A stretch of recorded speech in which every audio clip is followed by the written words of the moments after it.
Next, from Springfield, Roberta Lynch, the executive director of AFSCME Council 31, discusses the union's vote to authorize a possible strike. This runs about 20 minutes. Good morning. I'm Roberta Lynch, executive director of AFSCME Council 31. Our union represents some 38,000 public service workers in Illinois state government. AFSCME members protect kids, care for veterans and the disabled, respond to emergencies, help struggling families, and so much more. Here with me today are frontline state employees who are elected by their coworkers as leaders of their local unions and as members of the AFSCME Bargaining Committee. You will hear from some of them shortly. Let's be clear. We have come to this juncture today for just one reason only: the refusal of Governor Rauner to negotiate with our union. More than a year ago, in January 2016, the Rauner administration broke off negotiations and walked away from the bargaining table. Ever since, the governor has been trying to force his extreme terms on state employees. Our members are not willing to accept that. We're willing, more than willing, to work to find common ground, but we won't just roll over. Time and again, AFSCME has made clear that our union is prepared to continue to negotiate and to seek compromise because that is what is in the best interest of our members and of the citizens of this state. And state employees are willing to do their part to address the state's fiscal woes. We have demonstrated that commitment very powerfully last month when the Union Bargaining Committee took the initiative to put forth a settlement framework that included a 4-year wage freeze. But just as Governor Rauner has stubbornly refused to work constructively with legislators to make sure that our state has a budget unless his own demands are met, so he has refused to negotiate with our union to reach a contract settlement, acting out of his own deep hostility to the rights of workers to join together in unions rather than acting in what are the best interest of the citizens of this state. The governor's unreasonable demands would take $10,000 from the pocket of the average state worker. He would do that by making employees pay 100% more for their health insurance than they're paying now, in conjunction with a 4-year pay freeze. The governor also insists on doing away with the common sense standards now in the union contract that prevent irresponsible outsourcing of public services, and instead he wants to give a blank check to privatize public services for private profit. Because of Governor Rauner's unwillingness to compromise, his refusal to even attempt to find common ground, for the first time in our union's history, state employees have been forced to consider going out on strike. We've said time and again that our members do not want to strike. They are keenly aware of how disruptive a strike would be, both to those who rely on the services they provide and to their own families. But they are also keenly aware and painfully aware of how damaging the governor's extreme terms would be to the economic security of their families and to their rights and safety in the workplace. So over the past 3 weeks, AFSCME members have voted on whether to authorize their elected representatives on the Union Bargaining Committee to call a strike. Voting was held at more than 200 locations in every corner of the state at just about every hour of the day and even the night. Despite the Rauner administration's threats, intimidation, and misinformation, union members came out to cast their ballots to make their voices heard. Today, we are here to announce the outcome of that vote. 81% of members voted yes to give the bargaining committee the authority to call a strike if no other path forward can be found. Our commitment to fairness is strong, and our message to the governor is clear. State workers don't want to be forced to strike, and we are willing to compromise and do our part.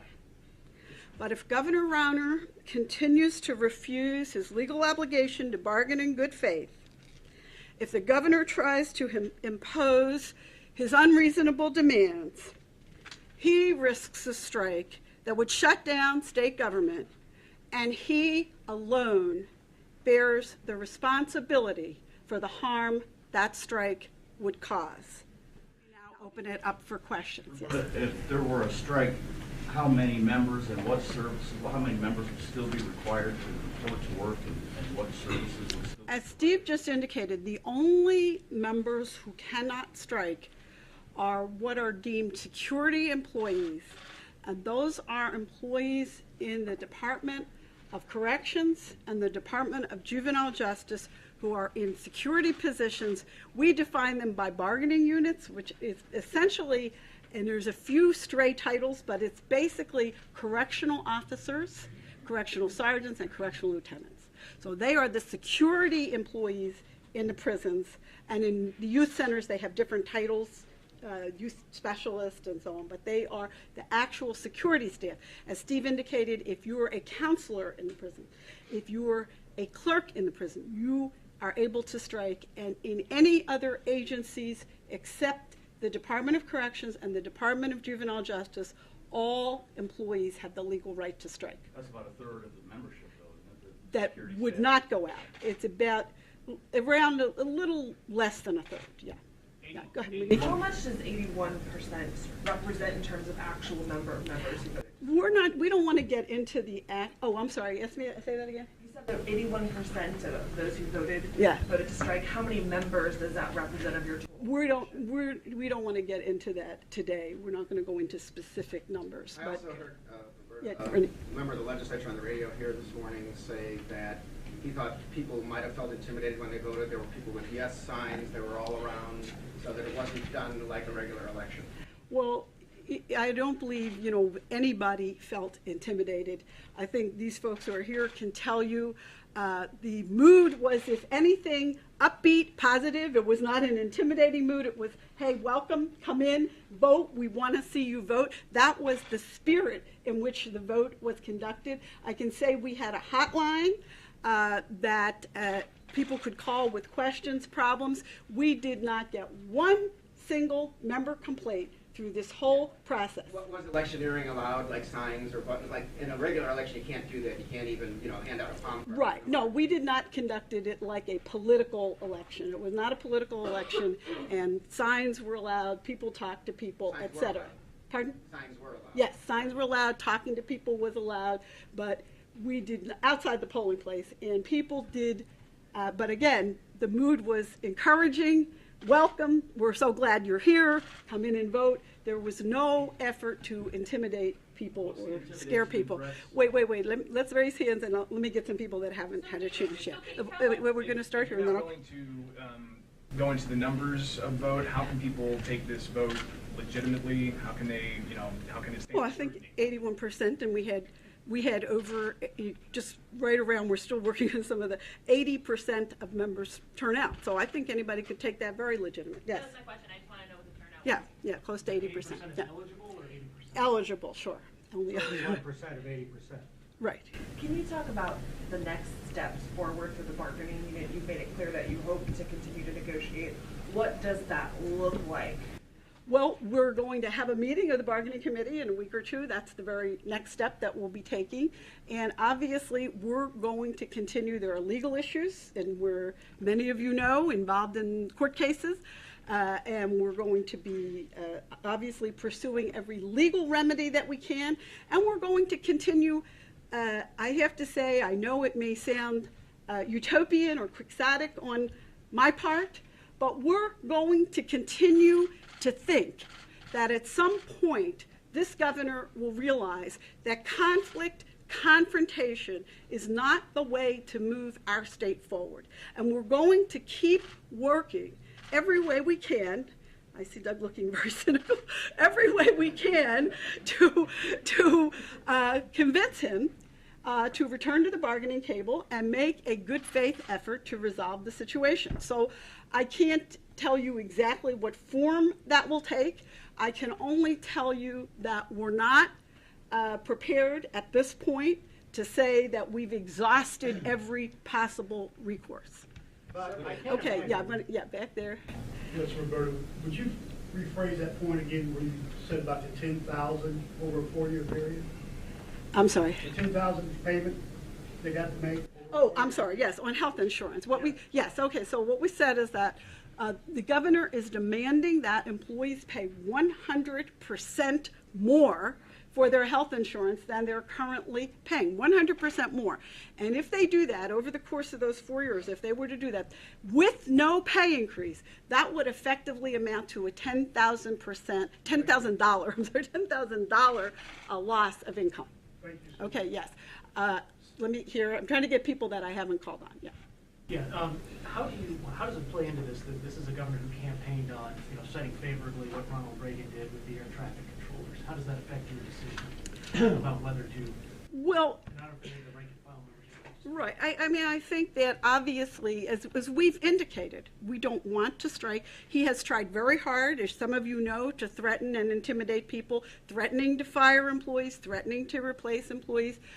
We don't believe that tens of thousands of state employees who do very complex jobs that require a great deal of training can be either easily temporarily or permanently replaced. Moreover, we think it's illegal.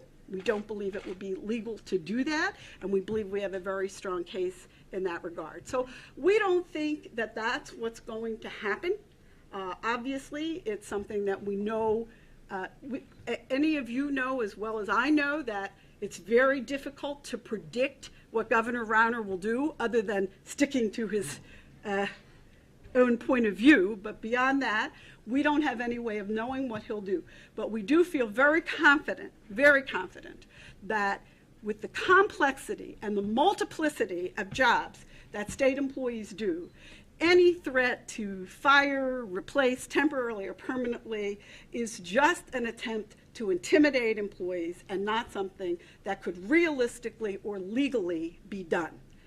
Okay, again, Doug. Well, the governor's office has also said that any strike would be illegal per the pre-existing agreement of the union and the administration. Well, again, it gets down a very complicated legal path, but essentially, in other forums, they are denying that that agreement is in effect. So they can't have it both ways. If they want to sit down with us and say that they called it a tolling agreement, but it's the agreement that continues the terms of our current contract. If it's in effect, they cannot impose, which is what he actually already tried to do. If it's in effect, he can't impose, right? So they're trying to have it both ways to say we can impose our terms, but the union can't strike. It does not work that way. Yes. So what are the next steps then if the governor doesn't come back to the bargaining table? Or where does this go from here? Well, again, Monique tried to ask that question already, and I'll try to come back to the answer as clearly as I can. We are going to continue to do everything that we can to find an alternative path. Now, that alternative path might be legal. So, for instance, we currently, the situation, many of you will recall, he already took steps to try to impose his terms. We went to court and we got a temporary stay that prohibits him from doing it. We have a motion pending for I'll say a permanent stay. It wouldn't go on forever. It would last while our appeal is pending. We have an appeal of the Labor Board decision at the appellate court. While that appeal is pending, we've requested a stay. Now, we don't know what the court will do. The court could lift the temporary stay at any time and not grant a permanent stay, or it could grant a permanent stay. So those are things that we're taking into account and looking at as we move forward. Well, along those lines, Roberta, that you mentioned, I've heard several times today, talk of the governor's legal obligation to negotiate, but does he? I mean, it's an impasse, and until a court or some other regulator says otherwise, he doesn't have a legal obligation. Well, we believe that he does, and that, of course, is what is being contested in court. You know, so obviously, we believe eventually will prevail, but that's a long process through when we're now before the appellate court. The case has, other than the motion to stay has been filed, the case hasn't even been begun to move through the appellate court. So that's going to be, I can't tell you an exact time frame because, as many of you know, court cases can take months or years, unfortunately, so we don't know how long that will take. But that's what we're arguing in the court case, you know. I can't imagine that being on strike pays real well. So if I'm a young person getting by, and if I vote yes for the strike, what assurance do I have that you're going to back me up? What kind of infrastructure is in place for the union to support folks if indeed it comes to being out of work? Well, everyone cast their vote with the same information, which is that we are going to do everything we can to build community support, to provide a base of support for people young or old. It doesn't matter whether you're young or middle-aged, you may still have financial problems. And we're going to do everything we can to ensure that people are supported through that process. But keep in mind that members had that amount of information, the same information I'm giving you, and they voted yes. 81% voted yes. So I think that answers your question quite strongly right there. Go ahead. Can you talk a little bit about what morale is like among workers? Yes, I can. There's a possibility you might not get paid depending on Yes, I can. I mean, morale is very low. And this is 2 years since this governor came in the door when he, for reasons, I mean, truly it's beyond me, why someone who's a billionaire who has 9 homes would be enraged that working people, many of whom have college degrees, master's degrees, are making a decent income, have basic benefits, can support their families. Very few people have 1.5 homes or 2 homes, let alone 9, you know. But for some reason, he finds it outrageous, and he has, you know, trumpeted this around the state, belittling state employees, implying that they're not worth what they're paid. They're overpaid. That's his favorite term. They're overpaid for what they do. Many of you know the work that state employees do in prisons. Stephan talked about being a child protective investigator in Chicago, going into neighborhoods trying to rescue kids from their homes. There is nobody doing this work, I guarantee you, who is overpaid. If anything, people are underpaid for many of the jobs that they do. So it is profoundly demoralizing to have an employer who does nothing but criticize and belittle in the press. Combine that with the fact that the Attorney General, you know, has seen fit to make state employees kind of a pawn in a very complicated legal strategy, and the fact that the governor walked out on contract negotiations over a year ago, for no reason whatsoever, and has refused to even meet with the Union Bargaining Committee. When we came forward last month and put forward a new settlement framework, which represented dramatic progress, dramatic change, I don't know if it's progress, but dramatic change in the union's position, recognizing the problems that confront our state from a fiscal standpoint, he dismissed it with a wave of his hand in a matter of hours. Can you imagine how that makes employees feel? After we grappled on the bargaining committee, we went back and talked to members. Can we make this offer for a 4-year wage freeze and pay more for health insurance? Can we actually make that offer? And we did, and he just, whack, not interested. get lost, essentially. That's the message to state employees that this governor sends every day. You don't matter. I don't care about you. I don't respect the work you do. I don't respect you. I don't value you. So you can imagine that morale is very poor. But I'll say this, Monique, and this is very important.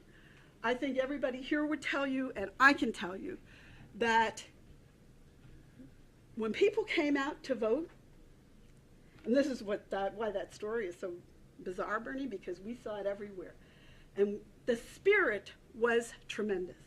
And I think for the first time, people could really feel, maybe not the very first time, because we had some great demonstrations that some of you are aware of, but people really felt like, I'm standing up for myself.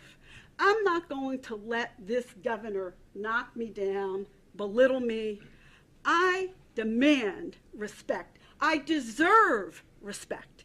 That's the message that I think this vote sends most clearly. Not we want disruption, not we want to strike, but we demand respect and we deserve respect.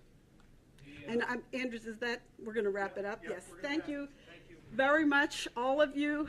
And I'll let Andrews come up. You're watching the Illinois Channel, an independent nonprofit corporation formed to provide gavel-to-gavel coverage of Illinois state government and other public affairs events taking place across Illinois.